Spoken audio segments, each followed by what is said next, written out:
बिहार में एक नई पार्टी जन सुराज, जिन्होंने बिहार चुनाव से पहले पूरे बिहार में अपना दबदबा बना लिया है। किसी गांव के लोगों से अगर ये पूछा जाए कि जन सुराज पार्टी को जानते हैं तो कहते हैं कि हाँ भैया जानते हैं। ये वर्ड जरूर उनके मुंह पे आता है। तो आखिर ऐसा क्या किया गया जन सुराज के द्वारा कि 2 साल में अपना पहचान इस हद तक बढ़ा लिया। आज हम इसी पे चर्चा करेंगे और प्रशांत किशोर क्या क्या बोले हैं मेन पॉइंट पे बात करेंगे। तो पहला कि जन सुराज पार्टी क्या सच में बिहार बदलने आया है या बिहार को ठगने आया है। क्या हुआ ऐसा कि अचानक चुनाव से पहले एक पार्टी आती है और ये दावा करने लगती है कि बिहार में बेरोजगारी का खात्मा कर देंगे, पलायन रोक देंगे और जो भी बिहार में समस्या है उसका समाधान हमारी पार्टी द्वारा किया जाएगा। जन सुराज पार्टी का कोई सीएम कैंडिडेट फेस भी नहीं है। प्रशांत किशोर ने खुद अपने मुंह से ये कहा है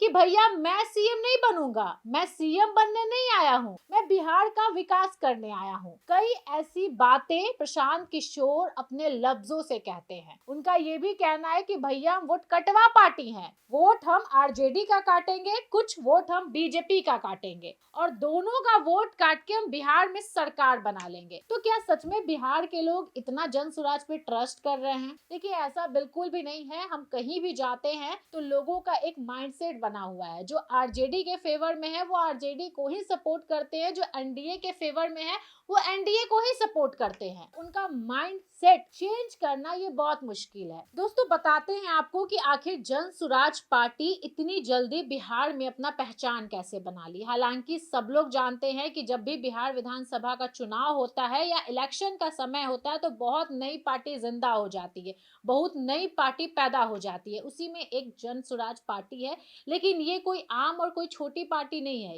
बहुत स्ट्रॉन्ग अपना पहचान बना ली है। पिछले साल 2024 का जो लोकसभा चुनाव था उसमें ये बिहार में आगमन की और धीरे धीरे धीरे धीरे इतना प्रचार प्रसार हुआ, इतना प्रचार प्रसार हुआ कि आज हर लोग जन सुराज पार्टी को जानते हैं। इंस्टाग्राम पे सोचिए 100 200 पेज है इंस्टाग्राम पे, फेसबुक हो, यूट्यूब हो, बहुत सारा पेज सोशल मीडिया पे बनाया गया है और जन सुराज का रील्स बहुत ज्यादा वायरल किया जाता है ऐसा बोल करके कि बिहार में वो क्या बदलेंगे। जब भी कोई कार्यक्रम रखा जाता है प्रशांत किशोर के द्वारा तो उस कार्यक्रम में भीड़ लगाने के लिए लोगों को भोजन कराया जाता है और इस तरीके से खिलाया जाता है, खुल के खाओ। वहां पे भीड़ लगती है और लोग वहां से भी पहचान रहे हैं जन सुराज को। बड़े बड़े वादे, बड़े बड़े दावे किए जाते हैं। प्रशांत किशोर खुद बहुत बड़ी पर्सनैलिटी रहे हैं, बड़े बड़े नेता मंत्री बहुत लोगों के पीछे रहे हैं, चाहे वो प्रधानमंत्री मोदी जी हो या बंगाल की मुख्यमंत्री ममता बनर्जी हो या फिर मुंबई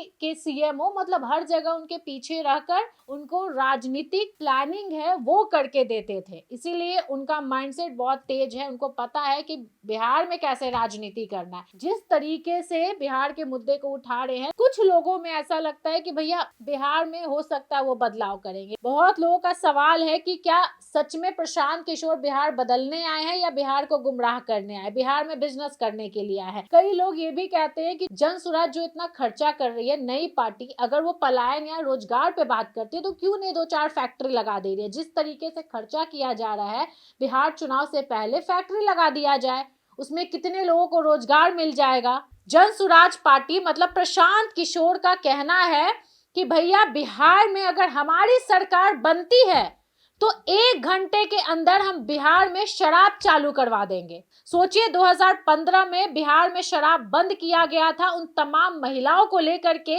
जो घर में शोषित थी या घर से बाहर निकलने से पहले 100 बार सोचती थी। उनके लिए बिहार में शराब बंद किया गया। घरेलू हिंसा को लेकर के बिहार में शराब बंद किया गया।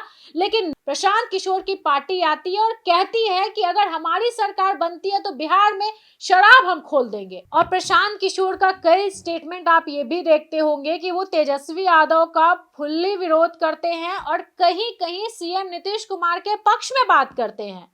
उनका ये भी कहना होता है कि जो जंगल राज लालू यादव ने दिखा दिया, नीतीश कुमार ने बिहार को बहुत कुछ दिया है, बहुत विकास कर दिया है। तेजस्वी यादव को लेकर के बहुत सारा मजाक बनते हैं, नीतीश कुमार के फेवर में बात किया जाता है। तो आखिर जन सुराज का क्या प्लानिंग है ये जो नई पार्टी आई है वो किस चक्कर में है? वो बिजनेस करने के चक्कर में है? सच में बिहार में सरकार बनाने के चक्कर में है या किसी पार्टी से मिलना चाहती है? क्या ये बिहार को लूटने आई है? क्या ये बिहार की जनता, मासूम जनता के इमोशन के साथ खिलवाड़ करने आई है? क्या सच में ये नया ठग और बिहार बनने जा रहा है? ये सारा सवाल है लोगों के अंदर।